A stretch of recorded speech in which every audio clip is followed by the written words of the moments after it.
जय हिंद साथियों, स्वागत है आप सभी का हमारे YouTube चैनल न्यूज वाला अमन में। कैसे हैं आप सब? उम्मीद करते हैं आप सब स्वस्थ और मस्त होंगे। साथियों, आज की वीडियो हम लोग बात करने वाले हैं पेंशन योजना को लेकर के नए नियमों के बारे में, जो कि आपके 15 फरवरी से लागू होने वाले हैं। तो उससे पहले भाई आपको कौन कौन से ऐसे काम कर लेने हैं ताकि भाई आपका जो पेंशन है वो रद्द ना हो और लगातार आपकी पेंशन आती रहे। तो साथियों, जितने भी पेंशन भोगी हैं, आज की यह वीडियो आप सभी लोगों के लिए इंपॉर्टेंट होने वाली है, क्योंकि आज की वीडियो में हम लोग बात करने वाले हैं कि भाई 15 फरवरी से कौन से ऐसे नियम हैं जो कि आपके लागू होने वाले हैं और वो काम आपको जरूर कर लेने हैं। चाहे कोई भी पेंशन हो, चाहे वह बुजुर्ग पेंशन हो, चाहे विधवा पेंशन हो, चाहे वह विकलांग पेंशन हो, यानी वृद्धावस्था, विधवा और दिव्यांग पेंशन, कोई भी किसी भी प्रकार की पेंशन है, आपको यह काम हर पेंशन योजना में कर लेना है। क्योंकि भाई डीएम और एसडीएम का बयान भी आ चुका है, तो पूरी जानकारी आपको इस वीडियो के माध्यम से हम बताते हैं। वीडियो पर एंड तक बने रहिएगा। चैनल पर पहली बार है, चैनल को सब्सक्राइब जरूर कर लीजिएगा ताकि इंपॉर्टेंट वीडियो का नोटिफिकेशन आपको सबसे पहले प्राप्त हो सके। वीडियो को स्किप मत कीजिएगा, वरना आपको कोई जानकारी अच्छी तरीके से समझ में नहीं आएगी। तो ज़्यादा टाइम न वेस्ट करते अपनी वीडियो को शुरू करते हैं और आपको पूरी जानकारी ए टू जेड बताते हैं कि भाई न्यूज़ कह रही है और क्या नए नियमों में बदलाव किया गया है। पहले तो आपको बता दें, जैसा कि आप लोग स्क्रीन पे देख पा रहे होंगे, एक न्यूज़ निकल कर आ रही है। इसमें भाई साफ साफ लिखा है कि भारत सरकार ने विधवा, वृद्धा और दिव्यांग पेंशन योजनाओं में 2025 से नए नियम लागू किए हैं। इन बदलावों का उद्देश्य समाज के कमजोर वर्गों को अधिक सहायता प्रदान करना और उनकी आर्थिक स्थिति को सुधारना है। भाई यह जो नए नियम लागू किए जा रहे हैं, भाई इसका एक लक्ष्य यह भी है कि अधिक से अधिक आप लोगों को जो है सहायता दी जाए और आपकी आर्थिक स्थिति में सुधार हो। इसलिए भाई इन नए नियमों के तहत यदि लाभार्थी 15 फरवरी 2025 तक कुछ जरूरी प्रक्रियाएं पूरी नहीं कर पाएंगे तो उनकी अगली पेंशन की किस्त जो है वो रुक भी सकती है, यानी कि टेम्परेरी आपसे अस्थायी रूप से आपकी पेंशन रोकी जा सकती है। इस वीडियो में हम नए नियमों और आवश्यक प्रक्रियाओं के बारे में पूरी विस्तार से चर्चा करेंगे। अब आपको बता दें कि नई पेंशन योजना का उद्देश्य क्या है। तो यहाँ पर देखिए लिखा हुआ है, सरकार का मुख्य उद्देश्य आर्थिक रूप से कमजोर वर्गों जैसे विधवा महिलाएं, बुजुर्ग और दिव्यांग व्यक्तियों को वित्तीय सहायता प्रदान करना है। यानी भाई ये जो नई पेंशन योजना की जो उद्देश्य है क्या है कि भाई जितने भी हमारी विधवा महिलाएं हैं, बुजुर्ग हैं और दिव्यांग व्यक्ति हैं, उन सभी को वित्तीय सहायता प्रदान करी जाए। क्योंकि भाई यह ऐसे लोग होते हैं जिनके पास अपनी आय का साधन नहीं होता है, आय का कोई स्रोत नहीं होता है। तो भाई उन लोगों की मदद करने के लिए उन लोगों को आर्थिक रूप से वित्तीय सहायता प्रदान करना है। इन योजनाओं के माध्यम से उनकी जीवन शैली को बेहतर बनाया जाएगा और उन्हें आत्मनिर्भर बनाना उनकी प्राथमिकता रखा गया है। ये नए नियमों पर बात करने से पहले हम लोग साथियों योजना का संक्षिप्त विवरण देख लेते हैं, यानी ओवरव्यू टेबल हमारी क्या कहती है। तो यहाँ पर देखिए, एक तरफ लिखा है पेंशन योजना का विवरण, दूसरी तरफ हम आपको जानकारी बताने वाले हैं। जैसा कि चार्ट आपकी स्क्रीन पर दिख पा रहा होगा, लिखा है योजना का नाम। भाई योजना का नाम क्या रखा गया है? विधवा, वृद्धा और दिव्यांग पेंशन योजना 2025। साथियों, लागू होने की तिथि क्या रखी गई है? लागू होने की तिथि है इसकी 11 फरवरी 2025, यानी आज की डेट में यह योजना लागू कर दी जाएगी। लाभार्थी भाई कौन कौन रहने वाला है? तो विधवा महिलाएं, बुजुर्ग और दिव्यांग व्यक्ति इसका फ़ायदा उठाएंगे। मासिक पेंशन राशि आपको कितनी मिलेगी? तो आपको बता दें 3,000 रुपये से लेकर के 10,000 रुपये तक की भाई आपको पेंशन दिया जाएगा सरकारी तरफ से। इसके बीच में भी आपको पेंशन दी जा सकती है। तो भाई हर राज्य का अलग अलग होता है और इसको भाई श्रेणी के अनुसार भी दिया जाता है, यानी आपकी कौन सी कैटेगरी में आप आते हैं उस हिसाब से आपको पेंशन दी जाएगी। तो श्रेणी के अनुसार भी मिलता है, जैसी आपकी कैटेगरी है उस हिसाब से पेंशन आपको दी जाएगी। पात्रता आयु साथियों उसकी रखी गई है, हर कैटेगरी के लिए अलग अलग है। जैसे अगर हम लोग विधवा के बारे में बात करें तो विधवा की भाई 40 वर्ष से ऊपर की आयु इसमें रखी गई है पात्रता के लिए। वृद्ध, अगर आप वृद्धावस्था में आते हैं तो भाई 60 वर्ष से ऊपर भाई आपकी आयु रखी गई है, और दिव्यांग है तो 18 वर्ष से ऊपर पात्रता आयु रखी गई है। ठीक है, अब साथियों हम लोग बात कर लेते हैं वार्षिक आय सीमा। यदि आपको इसका फॉर्म भरना है तो भाई पात्रता आयु तो हमने आपको बता दी, लेकिन भाई वार्षिक आय सीमा इसकी क्या है?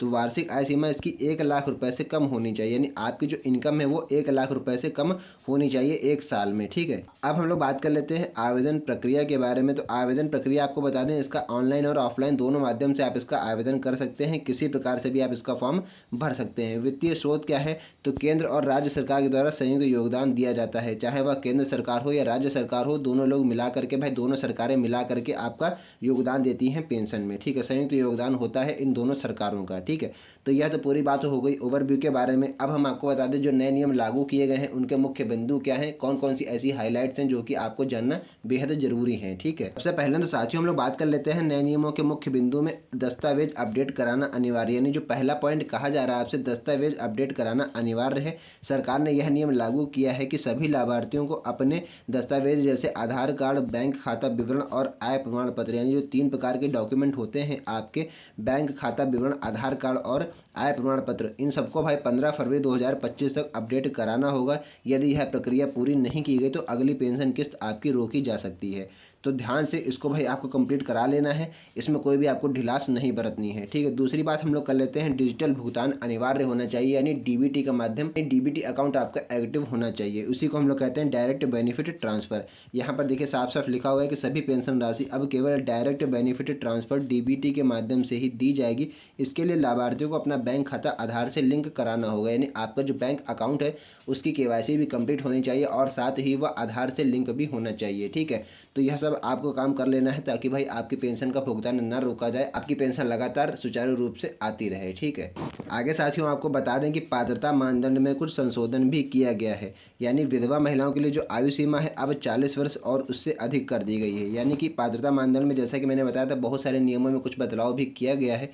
तो आपको बता दें सबसे पहला जो है वह विधवा महिलाओं की जो उम्र है वो 40 वर्ष या फिर उससे अधिक बढ़ाकर कर दी गई है। दिव्यांग व्यक्तियों के लिए हम बात कर लें तो दिव्यांग व्यक्तियों के लिए न्यूनतम विकलांगता भाई 80% होना अनिवार्य है, यानी कि उनका विकलांगता स्तर 80% होना चाहिए। ये आपको बता दें अगर आपको पेंशन योजना का फॉर्म भरना है तो वार्षिक पारिवारिक आय आपकी जो है वो 1 लाख रुपए तक होनी चाहिए। अगर भाई 1 साल में आप 1 लाख रुपए तक कमा रहे हैं, आपकी वार्षिक आय है, तभी आप लोग इसका आवेदन कर सकते हैं, तभी आप लोग इसके लिए पात्र माने जाएंगे, ठीक है। अब आगे साथियों आपको बताना चाहेंगे चौथा चरण कह रहा है कि आवेदन प्रक्रिया में बदलाव किए गए हैं। आवेदन प्रक्रिया में इसकी भाई क्या बदलाव है, तो आपको बता दें अब आवेदन प्रक्रिया को अधिक पारदर्शी बनाने के लिए इसे डिजिटल किया गया है। डिजिटल का मतलब भाई क्या है, जैसा कि मैंने अभी आपको पीछे बताया था, आप लोग उसका आवेदन ऑनलाइन और ऑफलाइन दोनों तरीके से कर सकते हैं, लेकिन आपकी जानकारी के लिए बता दें कि ग्रामीण क्षेत्रों के लिए ऑफलाइन विकल्प भी उपलब्ध रहेगा। अगर बहुत सारे भाई ग्रामीण क्षेत्रों में अभी तक डिजिटल सुविधा नहीं उपलब्ध हो पाई है तो भाई वहाँ के लिए ऑफलाइन विकल्प रहेगा, यानी कि आप अपना सरकारी कार्यालय में जाके खुद फॉर्म भर सकते हैं पेंशन का, ठीक है। अब हम लोग सबसे महत्वपूर्ण बात कर लेते हैं पात्रता मानदंड को लेकर के, यानी एलिजिबिलिटी क्राइटेरिया क्या रखा गया है। तो विधवा पेंशन के लिए सबसे पहले हम लोग बात कर लें तो विधवा पेंशन के लिए आवेदक जो है वो विधवा होनी चाहिए, ठीक है। आयु सीमा साथियों उसकी 40 वर्ष या फिर उससे अधिक रखी गई है। 40 वर्ष या फिर उससे अधिक की आयु के लोग ही इसका फॉर्म भर पाएंगे। आवेदक किसी भी अन्य सामाजिक सुरक्षा योजना का लाभ नहीं ले रही होना चाहिए, यानी कि किसी प्रकार की आपको सामाजिक सुरक्षा का लाभ नहीं मिल रहा होगा तभी आप लोग इसका आवेदन कर सकते हैं, तभी आप लोग पात्र माने जाएंगे। वार्षिक पारिवारिक आय जैसा कि मैंने अभी पीछे भी बताया था 1 लाख रुपए तक होनी चाहिए, यानी आपके परिवार की वार्षिक आय 1 लाख रुपए तक होनी चाहिए, तभी आप लोग इसका आवेदन कर सकते हैं, ठीक है। तो यह तो बात हो गई विधवा पेंशन योजना को लेकर के। अब हम लोग बात कर लेते हैं वृद्धावस्था पेंशन के लिए। पर आप लोग देख पा रहे होंगे लिखा है वृद्धावस्था पेंशन योजना के लिए। तो बता दें आपको कि आवेदक की आयु जो है वो 60 वर्ष या फिर उससे अधिक होनी चाहिए। आवेदक जो है गरीबी रेखा यानी बीपीएल परिवार का सदस्य होना चाहिए, यानी बिलो पॉवर्टी लाइन जिसको हम लोग कहते हैं, यानी कि आपका अगर बीपीएल राशन कार्ड भी बना है तब भी आप लोग उसका आवेदन कर सकते हैं। तो अगर वार्षिक पारिवारिक आय की बात करें तो जैसा कि विधवा के लिए मैंने भी आपको बताया था, तो इसमें भी वही चीज़ रखी गई है, 1 लाख रुपए से कम होनी चाहिए। 1 लाख रुपए या फिर 1 लाख रुपए से कम होनी चाहिए आपकी वार्षिक आय, ठीक है। तो यह बात हो गई वृद्धावस्था पेंशन के लिए। अब हम लोग बात कर लेते हैं दिव्यांग के लिए भाई क्या रखा गया है क्राइटेरिया। आप लोग स्क्रीन पर देख पा रहे होंगे लिखा है दिव्यांग पेंशन के लिए। तो दिव्यांग पेंशन के लिए भाई न्यूनतम विकलांगता स्तर जो है वो 80% होना चाहिए। आवेदक की जो आयु है वो 18 वर्ष या फिर उससे अधिक होनी चाहिए, ठीक है। आवेदक जो भी है यानी जो भी आवेदक यानी जो फॉर्म भर रहा है उसकी जो भाई एज है वो 18 वर्ष से अधिक होनी चाहिए। आवेदक जो है वो गरीबी रेखा के नीचे आना चाहिए, यानी बीपीएल परिवार का सदस्य होना चाहिए, यानी बीपीएल राशन कार्ड बना होना चाहिए आपका, ठीक है। यह तो बात हो गई दिव्यांग पेंशन योजना को लेकर के। मैंने सारी बात आपको बता दी है, जैसा कि मैंने वीडियो की शुरुआत में ही बताया था, आपको सारी जानकारी इस वीडियो के माध्यम से मिलने वाली है, चाहे वो विधवा पेंशन हो, चाहे वृद्धावस्था पेंशन हो, चाहे वह दिव्यांग पेंशन हो। तीनों के लिए मैंने आपको बता दिया है भाई क्या एलिजिबिलिटी क्राइटेरिया रखा गया है। अब हम लोग बात कर लेते हैं अगर अभी तक आपने इसका आवेदन नहीं किया है तो भाई आप लोग इसका आवेदन कैसे करेंगे, क्या आपको आवश्यक दस्तावेज चाहिए होंगे। साथियों यहाँ पर आप लोग स्क्रीन पर देख पा रहे होंगे लिखा है आवश्यक दस्तावेज। भाई कौन कौन से आपको डॉक्यूमेंट चाहिए होंगे, तो देखिए मैंने यहाँ पर एक बॉक्स बनाया हुआ है, इस बॉक्स में जो भी लिखा हुआ है सब आपको डॉक्यूमेंट चाहिए होंगे। लाभार्थियों को निम्नलिखित दस्तावेज प्रस्तुत करने होंगे। फॉर्म भरने जब आप जाएंगे तो आपको आधार कार्ड चाहिए होगा, जो कि भाई मैंडेटरी होता है, हर फॉर्म भरने के लिए आपका आधार कार्ड चाहिए होता है। आधार कार्ड, बैंक खाता विवरण भी चाहिए होगा, आय प्रमाण पत्र और विकलांगता प्रमाण पत्र। विकलांगता प्रमाण पत्र केवल दिव्यांग व्यक्तियों के लिए चाहिए होगा, और साथ में भाई पति का मृत्यु प्रमाण पत्र, या भाई किसके लिए चाहिए होगा, यह केवल विधवा महिलाओं के लिए चाहिए होगा। भाई किसी भी प्रकार के आप पेंशन का फॉर्म भरेंगे तो यह सब आपको डॉक्यूमेंट चाहिए होंगे, लेकिन भाई विकलांगता केवल दिव्यांग व्यक्तियों के लिए चाहिए होगा और पति का मृत्यु प्रमाण पत्र विधवा महिलाओं को चाहिए होगा। बाकी सारे डॉक्यूमेंट आपके सेम रहेंगे, जो ऊपर के 3 हैं ये सभी में चाहिए होंगे। तो इस प्रकार से आपको इतने दस्तावेज चाहिए होंगे आवेदन फॉर्म भरने के लिए। अब इसकी आवेदन प्रक्रिया क्या है साथियों, कैसे आप लोग उसका आवेदन करने वाले हैं, अभी हम लोग आगे आपको बताने वाले हैं। देखिए साथियों लिखा है आवेदन प्रक्रिया। तो आवेदन प्रक्रिया की अगर हम लोग बात कर लें तो यहाँ पर देखिए लिखा ऑनलाइन आवेदन। सबसे पहले हम लोग बात कर लेते हैं आप लोग इसका ऑनलाइन आवेदन कैसे कर सकते हैं तो संबंधित राज्य की सरकार की वेबसाइट पर आपको जाना है। जो राज्य सरकार है उसकी आपको ऑफिशियल वेबसाइट पर जाना है। जिस राज्य में भी आप रहते हैं उस राज्य की ऑफिशियल वेबसाइट पर आपको जाना है। उसके बाद आपको पेंशन योजना सेक्शन में जाकर के अपना फॉर्म भर देना है। सभी आपको आवश्यक दस्तावेज अपलोड कर देने हैं। जो भी फॉर्म में आपसे डॉक्यूमेंट मांगे जा रहे हैं वो सारे आपको वहाँ पर फिल कर देने हैं। आवेदन जमा करने के बाद आपको अपनी रसीद प्राप्त कर लेनी है। रसीद भाई आगे फ्यूचर में आपके काम आ सके इसलिए आपको वहाँ पर से रसीद निकाल लेनी है, आपको रसीद अपनी प्राप्त कर लेनी है। तो ये तो प्रोसेस हो गया ऑनलाइन आवेदन का। अब हम लोग बात कर लेते हैं ऑफलाइन आवेदन कैसे आप लोग कर सकते हैं। जैसा कि स्क्रीन पर लिखा हुआ है, ऑफलाइन आवेदन करने के लिए भाई नज़दीकी पंचायत कार्यालय या फिर सामाजिक कल्याण विभाग में आपको जाना है, फॉर्म भरना है और भर करके अपने आवश्यक दस्तावेज वहाँ पर संलग्न कर लेने हैं। अगर भाई आप लोग अपना आवेदन ऑनलाइन करते हैं तो वहाँ पर सारे आपको डॉक्यूमेंट अपलोड करने होते हैं ऑनलाइन माध्यम से। लेकिन अगर आप लोग ऑफलाइन भर रहे हैं आपको फॉर्म के साथ सारी फोटो कॉपियाँ लगानी पड़ेंगी, चाहे वो आपका आधार कार्ड हो गया या फिर बैंक पासबुक की फ़ोटो कॉपी हो गई, सारी आपको फ़ोटो कॉपी लगानी रहेगी।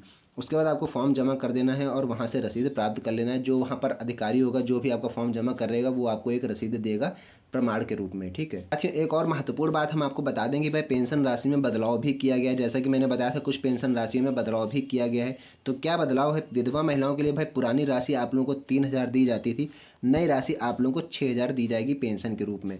तो यह बड़े बदलाव निकल कर आ रहे थे, इसीलिए मैंने सेपरेट इस पर यह वीडियो बनाई थी। अब गंभीर रूप से अगर आप लोग दिव्यांग हैं, यानी कि जैसा मैंने अभी आपको पीछे बताया था आपका जो विकलांगता परसेंट है वो 80% होनी चाहिए।